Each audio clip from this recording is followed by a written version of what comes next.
Bonjour à vous très chers développeurs, j'espère que vous allez bien. Tel est le cas pour moi, je vais aussi bien. Alors précédemment, on avait vu comment est-ce qu'on a implémenté la barre des menus. On avait vu comment est-ce qu'on a allé plus loin, même à implémenter jusqu'à la barre de navigation. On a implémenté tout ceci, on a implémenté cette liste qui scrolle horizontalement. Alors dans cette vidéo, ce qu'on peut voir, laisse-moi ouvrir d'abord YouTube. Je vais ouvrir YouTube pour vous montrer ce qu'on va faire dans cette nouvelle vidéo. Donc on va aller implémenter cette liste de vidéos. Alors on se retrouve sur Visual Studio Code et là je vais fermer tous les onglets ouverts. Je vais aller sur le dossier Home. Ok. Et sur le dossier Home, je vais créer un fichier appelé ici vidéo barre de 8. Barre de 8 grid. Barre de 8 liste pour une liste dans les grids. Donc je vais directement faire ce qu'on fait toujours. Je vais commencer par importer notre matériel qui va nous permettre d'indexer ici les widgets. Donc on va créer un stateless widget appelé vidéo grid list. Ok. Et alors qu'est-ce qu'on va retourner justement là? Donc on va se retrouver sur notre GitHub pour le code source. Je vais défiler ici.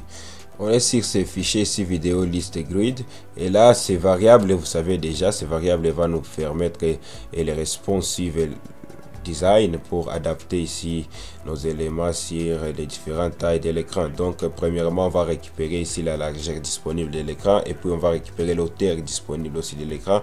On va implémenter ici ces variables pour nous détecter ici la largeur des téléphones mobiles, et pour les tablettes on sera entre la largeur supérieure à 900 et inférieure à 1120, et pour les tablettes mini on va faire pareil. Et pour la partie aussi responsive padding, on va prendre la largeur de 0,20%.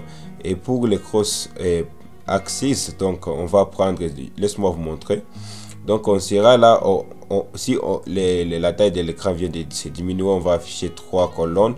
On va afficher ici des colonnes. Par la suite, on affichera qu'une seule colonne quand on sera sur la partie mobile. Donc, vous allez voir ici par la suite qu'on va afficher 4 colonnes pour le reste du temps. Donc, là, on va prendre pour la partie tablette 3 colonnes, pour la partie tablette mini 2 colonnes, pour la partie téléphone, on va une colonne, et pour le reste, on va afficher 4 colonnes.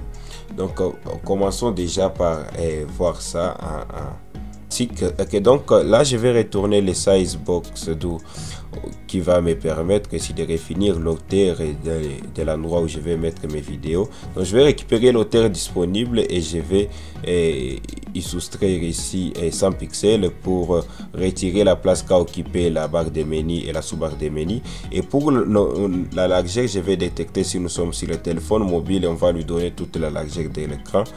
Mais sinon, si nous sommes sur la partie pour d'autres plateformes, on va prendre l'auteur disponible, on va les retirer, les 65 pixels pour la barre de menu qui sera à gauche. Et donc on va retourner ici un widget appelé scroll et custom scroll view. Et vous savez, toujours un custom scroll view prend toujours la propriété ici slivers. Et pour la liste de slivers, on va ici utiliser sliver to box adapt pour adapter les widgets qui ne sont pas des slivers à sliver. Donc on va utiliser ici les grid view.build qui n'est pas un widget sliver, qui va être converti en sliver à partir de les sliver to box adapt. Donc là on va préciser ici les delegates pour les cross axis count. Donc on va prendre ici notre variable, et là on va aussi préciser pour les cross axis space, donc pour l'espace entre les vidéos. Et puis pour la partie build, on va préciser les contextes, et puis on va prendre ici l'index de chaque vidéo dans la liste. Ok, donc pour ça on va ici déclarer une variable qui va stocker chaque vidéo. Donc ça va le stocker à partir de la liste des vidéos, et cette liste de vidéos nous vient dans ce fichier ici data. Vous voyez la liste de toutes ces vidéos, et là je vais importer toutes cette liste et là je vais récupérer l'index de chaque vidéo. Donc ça sera stocké sur notre variable vidéo et là on va créer un autre widget appelé vidéo feed qu'on va passer en paramètre chaque vidéo. Ok, donc c'est ça. Et là justement c'est les child. Alors poursuivons par créer ces widgets ici. Donc le vidéo feed devait créer un autre fichier appelé vidéo feed.dart. Et dans les vidéos feed directement, commençons par importer les matériels. Donc on va commencer par importer ces matériels ici. Et après avoir importé les matériels, qu'est-ce qu'il faut? Donc je vais créer un stateless widget. Et ce stateless widget, je vais le nommer vidéo feed. Ok. Rappelez-vous que dans les vidéos feed, on a passé un paramètre ici et les vidéos en question. Donc on va déclarer ici vidéo. Ok, ce qu'on va recevoir ici de notre widget parent. Donc on va les recevoir et puis alors quand on va les recevoir, donc je vais d'abord esquiver ceci pour l'usage des const et moi je vais importer directement les widgets. Alors voyons voir ce qu'on va faire. Donc si ok, donc sur cette partie ici on va commencer par créer chaque vidéo feed. Donc respectivement, donc les retours ici de ces vidéos feed ici. Donc ce qu'on va faire c'est quoi? Là ici ce qu'on va retourner, c'est on va retourner un colonne. Ok, donc un colonne parce que on va ranger ici nos widgets. Ok, on va ranger une liste de widgets d'une manière verticale en commençant par la vidéo et les thumbnails, donc la miniature des vidéos, et on va basculer directement sur notre code source et chercher ce fichier en question pour vous donner le contexte de ce qu'on va faire. Ok, tant que ça charge et puis on navigue sur vidéo feed. Donc là on va commencer par retourner ici un colonne qui va prendre ici un stack. Un stack c'est pour poser ici une liste de widgets. Donc là je vais copier ici ce stack. Ok, je vais l'amener là, je vais les coller justement là. Donc on va d'abord avoir ici aspect ratio. Le aspect ratio ici va nous afficher les thumbnails, c'est la miniature ici des vidéos en question, et on va superposer ici la durée avec le widget positionné. On va ici superposer la durée de la vidéo. Donc ok, donc je vais enregistrer tout et là sur la partie home, donc je vais importer ici la liste. Ok, la liste vidéo grise des listes et je vais enregistrer tout. Je vais partir sur notre colonne. Oups, notre colonne, je vais retaper ici R. Ok, pour recharger notre application, pour recompiler notre application de manière à ce qu'il puisse prendre de nouvelles modifications. Donc là on va entendre que notre application charge. Oups, on n'a rien. Qu'est-ce qui s'est passé? Donc je l'ai importé bien. On a notre vidéo de liste. Peut-être qu'on a un petit souci. Donc ce c'est que ça marche pas. On va bien importer tout ceci. On voit notre console ici, on dit qu'on ne parvient pas à rendre ici notre liste qu'on venait d'afficher. Donc ici nous avions les problèmes avec les vidéos liste grid. Qu'est-ce qu'on a oublié à préciser? On a quelques problèmes avec les propriétés. Donc d'abord ici, donc ça je vais l'envelopper ici avec un sliver padding. Donc c'était pas ça le problème, mais je vais justement ajouter un padding. Donc je vais ajouter justement un padding de toute la partie, pour toutes les 4 parties de padding. Je vais justement importer ici le responsive padding et là ça va prendre ici les sliver. Oups, ici les sliver, et là je vais aussi préciser quelques widgets.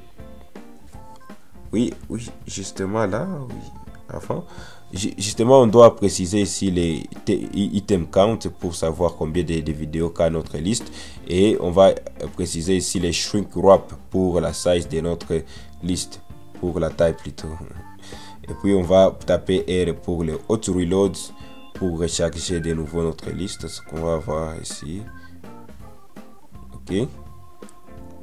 Justement, on a notre liste ici, on a les thumbnails et on a la durée ici, comme vous pouvez le voir. On a ces thumbnails et on a la durée qui est superposée sur ces thumbnails. Alors, ce qu'on va faire, on va continuer par implémenter d'autres widgets pour les informations d'une vidéo. Donc, on va commencer par ajouter un petit espace ici, un petit espace vertical de 8.0, juste là. Alors, et puis on va ici importer ces rows ici. Donc, je ne sais pas, c'est là où les rows et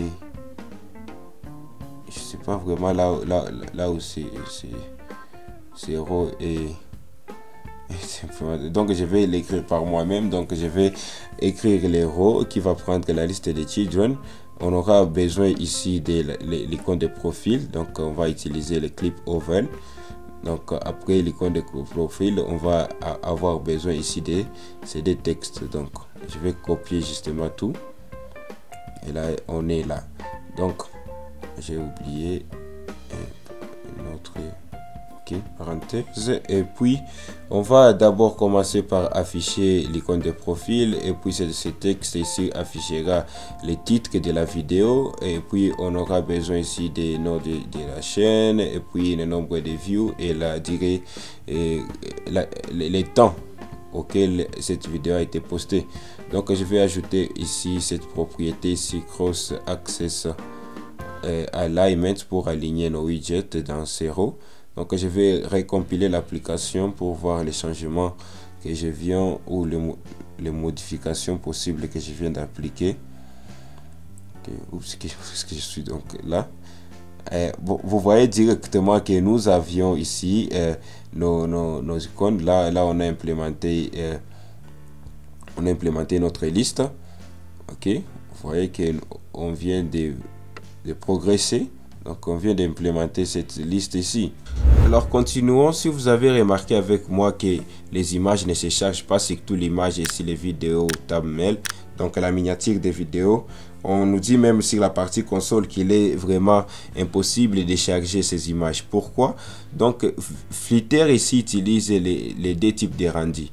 Donc ce qu'on va faire, on va aller sur notre code source parce que je l'ai déjà fait sur le code source. On va basculer sur le code source, on va aller sur le web, on va aller sur index.html. donc on va copier ici ces bouts de code ici, ce script va forcer Flickr d'utiliser l'autre mode de rendu. Donc ici précisons que jusque là notre application utilise les rendus par défaut. Donc on va forcer Flickr à utiliser les rendus HTML. Donc là je vais recompiler l'application. Notez qu'on a les mêmes problèmes, donc je vais fermer ici et je vais encore recompiler l'application de nouveau, hein, donc pour forcer Flickr à prendre en compte ici les rendus web HTML. Donc on va recompiler notre application de nouveau, on va attendre que ça puisse charger et là ça charge. Ok, ça commence, ça va s'attendre que ça puisse ouvrir et puis waouh. On vient vraiment d'implémenter notre liste conformément vraiment à la disposition de YouTube officiel. Donc vous voyez que nous avions notre liste, nous avions implémenté aussi la barre de navigation conformément vraiment à YouTube. Donc il n'y a pas vraiment une différence. Là vous allez voir que ici c'est YouTube officiel et notre YouTube ici c'est le localhost. Donc on a implémenté YouTube localement sur notre machine. Donc ce qu'on va faire ici, je vais justement envelopper, on va aller sur ces colonnes ici, on va l'envelopper avec un widget appelé Inkwell.